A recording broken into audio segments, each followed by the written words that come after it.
Hi, welcome back to Strictly Sports, your weekly destination for some true sports content. My name is Boyce. I'm Spencer.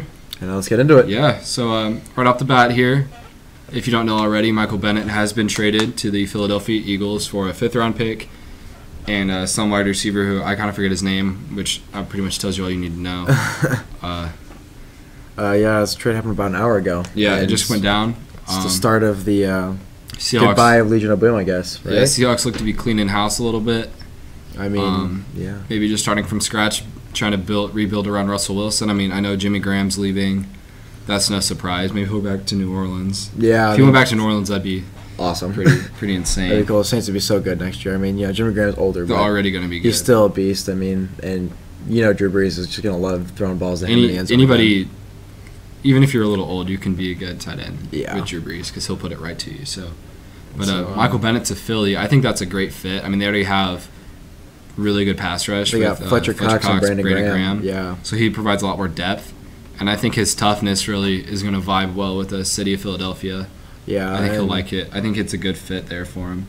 Yeah, it's going to be a disgusting pass rush next year for them. I mean, they were already like number one or number whatever. They weren't number one in pass rush, but I mean, the Vikings had that one. But man, it's it's gonna be rough for opposing QBs. Yeah, I mean, you saw what they did just in the Super Bowl alone. I mean, they were dominating the trenches on both sides of the ball.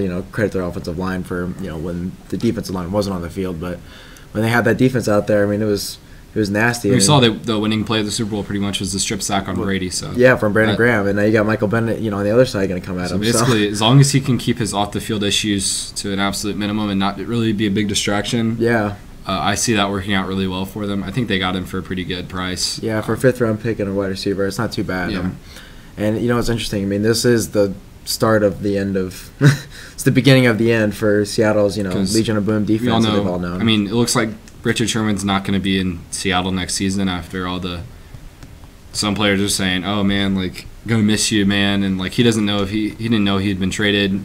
No, we haven't heard about any trade going down, but it looks like he's being pretty actively shopped right now, and that he'll be traded away soon. Yeah, I mean, players are tweeting out from Seattle's defense, just like cryptic messages, kind of like referencing basically saying "gonna miss you, man," like that kind of stuff. Yeah, so, Jeremy Lane tweeted, "That text message got my heart hurting. ... Damn, 25 was my dog. # what's next?" And 25 is obviously Sherman. So. What's next kind of means like, well. Yeah, I mean, we saw earlier this season. Now, granted, I mean, we've seen reports that Earl Thomas is returning to Seattle, but we saw earlier this season, middle of the season when he said he told Dallas to come get him. Yeah, he ran over to Jason Garrett and said, "Hey, if you got a chance to get me, come get me."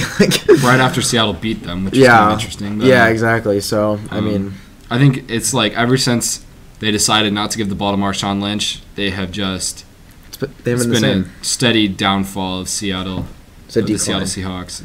I mean, decline. Yes. I remember talking about like how amazing the NFC West is. Just that division as a whole. And you saw, I mean, the Rams were solid. They had a better defense. This was before the #1 offense in the league. But they had Todd Gurley exploding. The Cardinals had David Johnson and Carson Palmer. I mean, Carson Palmer had just led an MVP caliber season, and the #1 offense in the league. I mean, Larry Fitzgerald is still the ageless wonder. And the Seahawks still had Legion of Boom and Russell Wilson making plays, and they had Jimmy Graham now on their team. And now they pretty much only have Russell Wilson. Because Chancellor and Cliff Averill, we don't know. Yeah. How they'll be if they even come back, because they both had pretty serious neck injuries, which is scary. Yeah, and they both debated retirement, after an injury like that. So. Yeah, I mean, football. I think they both understand that football isn't everything. I think they've been in the league long enough where they've made more than enough money to, if they were smart with it at all, that they'd be able to live pretty comfortably for the rest of their lives. So I don't think. The coaching option's always there for them. So I wouldn't be surprised if they both retired or if just one of them retired. And obviously Michael Bennett's gone. So I mean, basically Earl Thomas might be the only one back. That's really one of the OGs. Yeah. So pretty interesting there. For what was their stout defense. I mean. Yeah. And with those guys like debating retirement, I mean, you see it all the time. I mean, Joe Thomas right now, the left tackle for the Browns. I mean, he's a hero. He's like the one shining light in Cleveland, and he's debating retirement too. He's going back and forth, and so I mean, like you're saying, like, yeah, they've got enough money. I mean, they certainly should have enough money to retire. Yeah. And with the presence that they have and the name that they've created for themselves. I mean, they'll find work on TV shows and NFL Network and other things like that, interviews here or there. I mean, they'll be fine. So it's the beginning of the end of the Legion of Boom, I guess. So they had a good run. Switching gears here, the NBA's pretty much been the big story now that football season's over, and the biggest story in the NBA right now is the Houston Rockets. They're on a huge winning streak. 16 win streak. Games. Gosh. I mean, the Celtics had a 16 win streak at the beginning hot. of the season, but it just looks different when it's the Rockets. They're doing it against better teams. They're doing it against good teams. They're basically, the big question right now is, can they beat the Warriors? Yeah, and you know, some people think about it differently. Some people think they're for sure coming for the ring and they're going to dethrone Golden State. Some people think, yeah, this is hot, but it's going to be a fad and this is going to turn off some point, or maybe it'll last a little. 2 or 3 games in that series, Zaza's going to like kill James Harden somehow. So somehow, I mean, yeah, he'll find a cheap. She'll fall on him somehow, you know, without getting. He'll just step right on his ankle, you know. But the Rockets look great. They have everything you want in a modern NBA team. They have shooting, good point guard play. They do have a rim protector in Clint Capella. They can run the break. And they have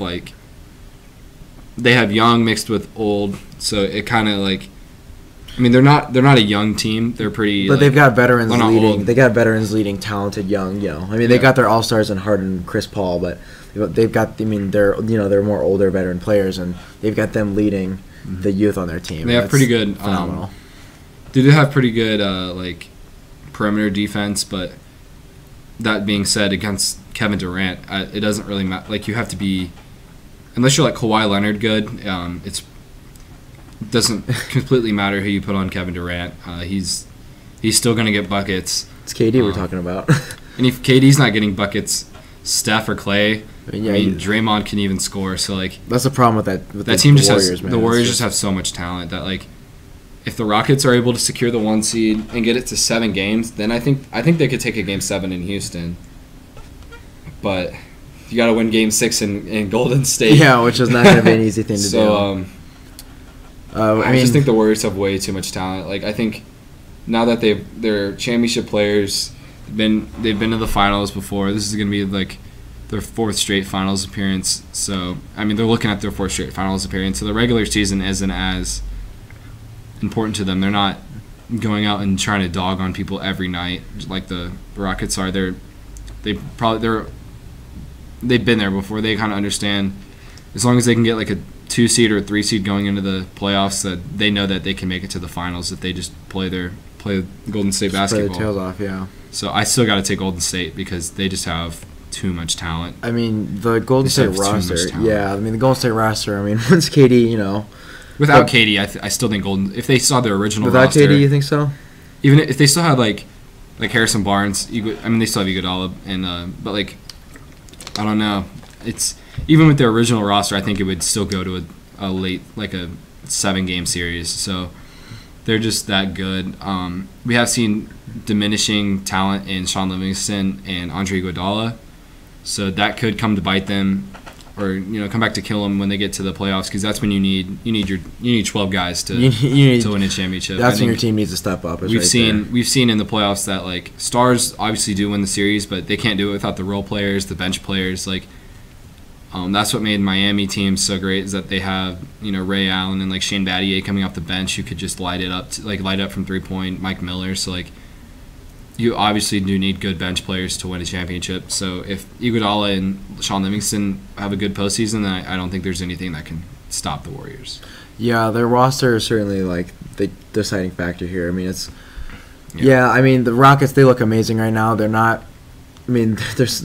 First, this is the best win streak by a Rockets team in a decade. I mean, 16 wins is huge, and they're not slowing down at all. I mean, they were toying. I mean, there was times where they were toying with. When James Harden stopped, stared down Wesley Matthews for a solid like 3 seconds, disgusting, licked his lips, and waited for him to get up to come contest a shot, and then drained a 3 in his waited face. for him to like try and get back, and then drained the 3.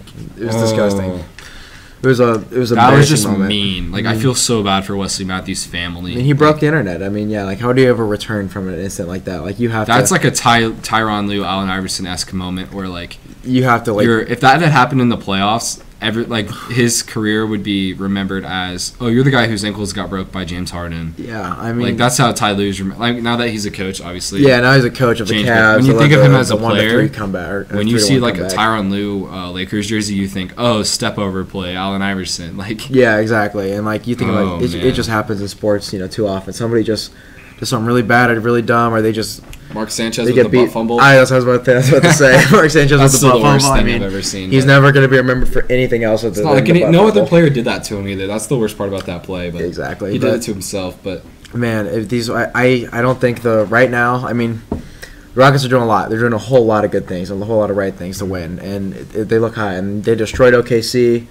I mean, Melo was getting pissed off and getting mad at his teammates about it. Steven Adams didn't even play any help defense. They were still up like 14 points with like 4 minutes left in the fourth quarter, something like that, and it was, I mean, they're red hot. I mean, Chris Paul and James Harden are amazing, and yeah, so I still gotta take the Warriors right now. I mean, I don't think this is gonna last.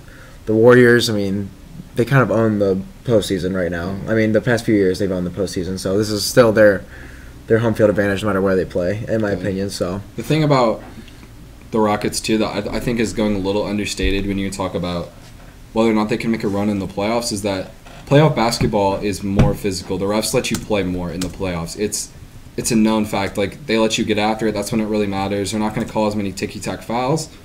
And James Harden makes most of his living on getting fouled and getting in the lane, getting fouled, and getting to the free throw line. So if he's not getting the calls that he's used to getting his whole career, he's going to get frustrated. He's not going to score as much, obviously. I mean, you might push him more to being a perimeter guy. And the Rockets play best when they're driving to the basket and kicking it out to like Ryan Anderson, and he's knocking down threes, or Chris Paul is getting in the lane and kicking out to any number of the shooters that they have. So, Eric Gordon's been on a tear for them too. But, I mean, if James Harden can still play through the more physical play style in the postseason, then I still think that they could take it to 7 games. And I think they have a shot at the series.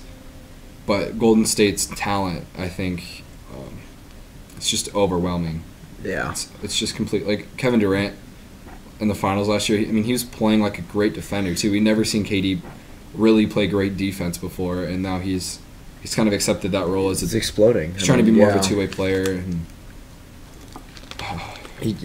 Warriors too good. I mean, as of right now, I'm still taking the Warriors. That's my final say for now. I haven't seen anything that makes me think, oh man, the Warriors really aren't that good. Or anything from the Rockets. I mean, maybe a little bit from the Rockets, like, oh, the Warriors can't, do this on them, or they can't succeed, stopping this. I mean, they're just a good team, and Chris Paul really helps that team out. He's the biggest vocal leader for them. Chris Paul's done an amazing job. He's done a phenomenal. I mean, obviously James Harden is James Harden. Him and James Harden play so well together. They just got great chemistry. They click. I mean, and they're both ballers. I mean, nothing really stops them. They're so good. You don't know. Maybe LeBron might look there in free agency. I don't really see that happening. Yeah. But speaking of which, LeBron to Pittsburgh Steelers. Juju Smith-Schuster is creating the campaign to bring him to. What other player Steelers is getting? First of all, people are putting up, billboards for, billboards sometimes get put up for players. We'll start with Philly cities, but with teams trust the that process really billboards. don't, teams that virtually have no shot at landing LeBron are starting to put up billboards. LA Lakers. They don't put up a billboard mid-season for a guy, and they're putting up billboards for LeBron. Philly put him up. He's getting recruited to other sports, transcendent athlete. To say the least. If he were to move on to the NFL, and then with a team like the Steelers, like a contender like them, and let's say they do win a ring next year, that would never happen. No, it would never happen. But you have to it's just fun to imagine. Just to think, he might be the greatest athlete of all time. Bo Jackson did it. He was a great baseball player. Bo Jackson was phenomenal, but just the longevity of just LeBron's career.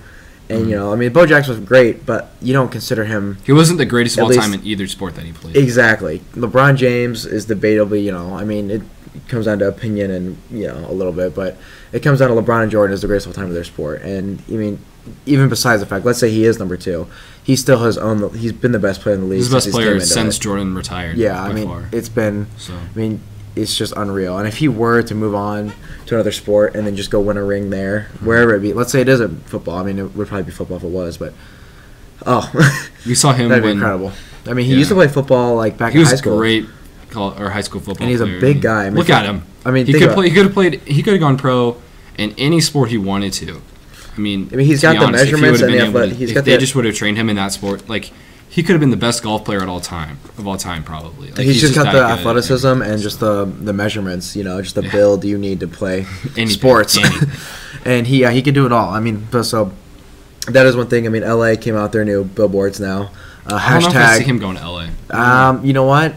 I could see it. They're looking like they could. I feel like they could be very good if he went there, just because their pieces. They have a very young team, and their pieces are starting to get older, starting to get better. I mean, Lonzo's proving that he's a good player. And he's solid. Yeah, I mean, he can be solid. He's looking very good. He's looking a lot better. I don't know. I think if LeBron does go somewhere, he wants to know that he can compete for a championship right away.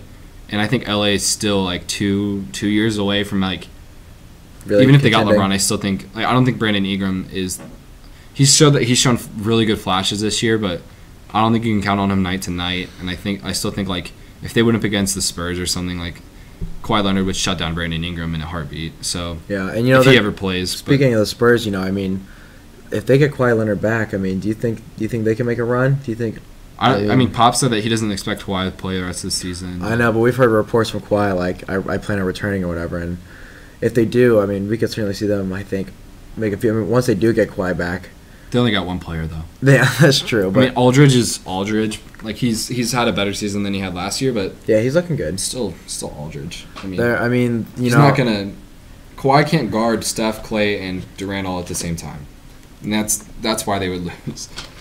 Like yeah, he could guard Durant, make it tough for Durant to score, but then Clay and Steph are gonna score. Like it's just you can't stop that whole team. It's been rare that we've seen teams that have consistently play against Golden State and play well and can beat them. I mean, the Thunder have played really well against them this season, but I mean their chemistry is not too great. Yeah, yeah. Russ and PG and Melo aren't really clicking like Harden. They all went from being the guy at their own teams. They all said we're the guy. Yeah, and Russ is kind of the star destroyer. I mean.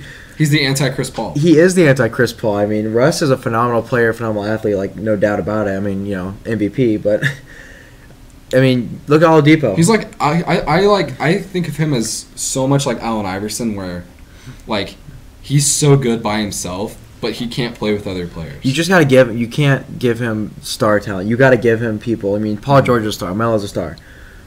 Russ is Russ. I mean, he's amazing, but. You can't fill up a team. You can't build a big three around him. You have to build a Russ and then then everybody else a solid base underneath that. Yeah, like everybody else. Like Russ can lead a team too. And in this age of super teams, he's not. Russ and a bunch of stars might be a good team, but he's not beating Houston, Golden State, Cleveland, Boston. He's not beating any of them. So. I mean, he's like you said, talented player. He's just. I mean, he was good with KD. I mean, KD is a star. But they came up playing together, so it's a little different. Exactly. So they had the chemistry. You get traded to the Thunder. You signed with the Thunder. You're on Russell Westbrook's team now. Yeah, I mean you are you're not the alpha male of the team. I mean it has to be. You're Russ. not the number one option. Yeah. Period. No way. It's just. I mean we saw what came out of the Pacers. And OKC trade. Oladipo did not look like he was very promising, and then he comes back. He's phenomenal. He's actually getting the ball. So yeah, he's balling out, and then you see Paul George, and much as I don't like him now, but I'm kind of thankful for him leaving. I mean, he did it the best way he could have done it. Yeah, honestly. But he went. Once he finally did leave, I mean, you see him show up at OKC. You see Melo show up, and they are. They already have MVP Russ, and they're not the team that everybody expected them to be. So it's a MVP talk. It's pretty much right now. It looks like it's kind of a 2-horse race. It looked like James Harden was running away with it, but the Pelicans are on a 9-game win streak, and Anthony Davis is killing good. He is looking. So if he keeps that up, I think he gives. If he keeps that up until the end of the season, he doesn't have to play this great, but if he can play like close to this great consistently, I mean, he's gonna give James Harden a run for his money. But at the same time, I mean. MVP is best player on the best team usually, or unless you're Russell Westbrook and you average a triple-double, then you kind of have to. That's kind of difficult. Isolated incident though. It's usually best player on the best team. Unless LeBron has a great season, then they give it to him because he's pretty much the MVP every year. But Yeah, I mean, Anthony Davis, another nice trade win. I mean, he dropped 41 points, 13 rebounds, 2 assists, 3 steals, 3 blocks. Like, it was nothing for him. I mean, that's like a pretty typical stat line for AD. So he's been doing that his whole career, where he'll put together like games where he plays like phenomenal, and then other games he just doesn't really show up. So he's starting to make it more consistent, where he's really playing well. Yeah, I mean, you're right. Consistency is like he's showing up. I mean, like his real potential, and like 9 games in a row consistently. So with no discernible real talent around him. I mean, they lost Boogie to his Achilles, so Rondo's been doing a good job just feeding Anthony Davis the ball. That's pretty much what he does. Which works, I mean, right now, because Anthony Davis is balling out. So, who do you think it is right now? I still think it's Harden, just because he's the best player on the best team. Yeah, I mean, Harden's looking amazing. I mean, AD is obviously looking amazing. There's no doubt about it. He's balling out, but I mean, at the same time, I mean, I believe in basketball, you got to count wins a little bit more than you do like in other sports like the NFL, because it's a lot.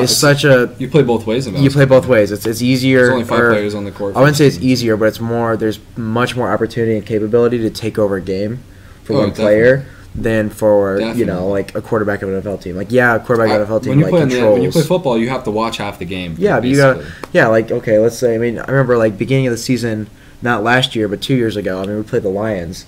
Andrew Luck led an amazing, drive down the field, left the Lions like, I don't know, there's less than a minute left on the clock, and they managed to get down the field, tear the defense, and kick a field goal. So Andrew Luck takes the loss. I mean, it's the same way here. I mean, Tom Brady plays phenomenally sometimes, but his defense still ended up giving up 41 points to the Eagles. So but in basketball, you get to play both sides of the ball. Granted, you do miss minutes because you got to sit the bench sometime. You got to sit the bench at some point. I mean, you're playing. There's 48 minutes in a basketball game, and most good players are playing 35 to 40 minutes a game, so you're on the court way over half the game. Yeah. So I mean, right now my pick's Harden. I mean, 16 win streak. I mean, 9 looks good for AD, but I'm gonna go. Harden does have a way better team around him. Harden has a better team around him. I think he's been the best player in the league this season, so you got to give it to him. So I mean, I'm picking Harden right now. Yeah, he's destroying it. The beard's amazing. He broke the internet already. So nasty. So back to the college basketball. It's winding up and winding down at the same time because it's getting to the good part. Yeah, likes to watch, winding down the regular season, moving into March Madness. End of the season. Michael Porter Jr. is going to play tomorrow, which is actually pretty big because pretty much a lot of people thought, or me being one of those people, said he could have gone pro straight out of high school.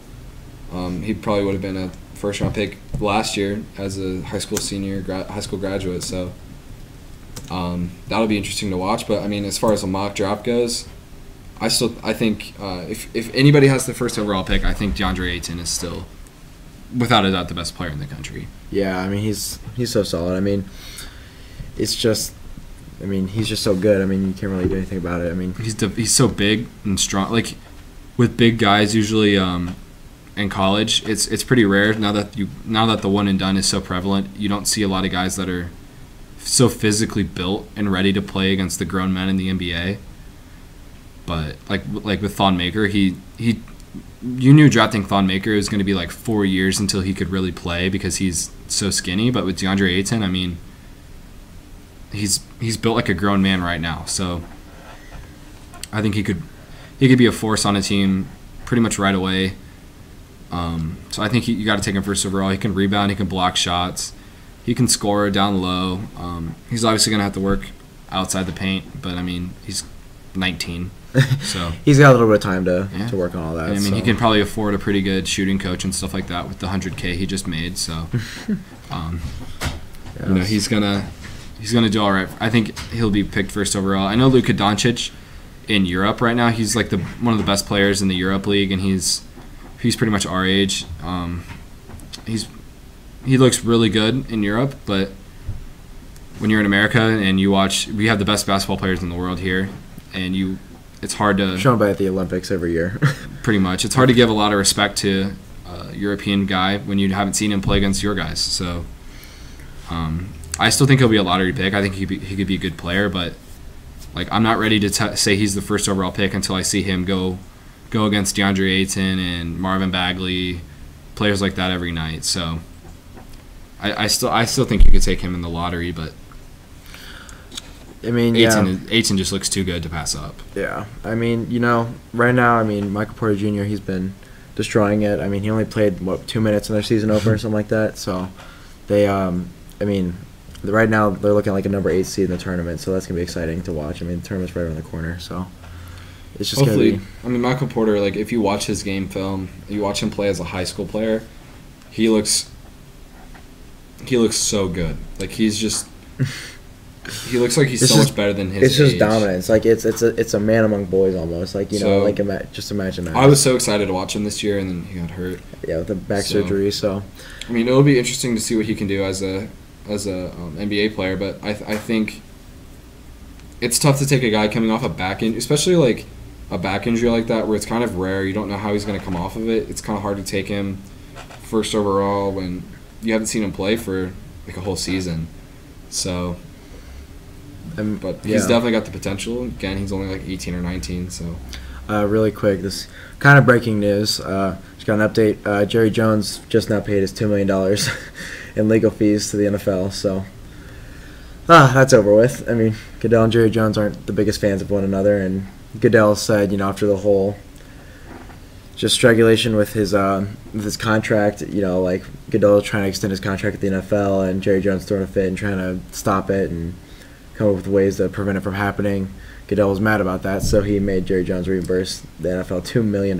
So. Doesn't make any sense to me how, like, he didn't want him as commissioner, so he tried, like, he did. He's the owner in the league, so he has a say in. Yeah, he's one of the 32 owners. So he's the Dallas Cowboys is probably the most profitable team for the NFL. So they certainly are. Definitely has a right to speak his mind. Say who he wants the commissioner to be, especially when he decided to suspend Ezekiel Elliott for 6 games. You own part of the league, so for no reason. So exactly. So it's crazy, but that just popped up. I don't know how he got an extension. I was surprised by Goodell's extension too. I thought this was going to be done. I obviously saw a chance for an extension because it was easy for him to.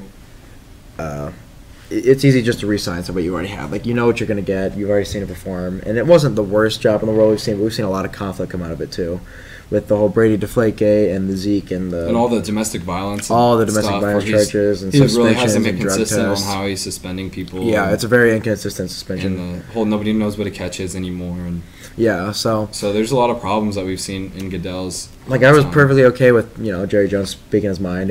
It's his right to. I get the fact that like it cost the NFL money, probably cost Roger Goodell time and money too, but. It's his right to. Right, he owns the league. He lost anyway. That should be enough right there as a reimbursement. So, the NFL makes so much money off the Cowboys. I don't see why he had to pay them another $2 million. They're America's team. They built kind of the. The NFL wouldn't be.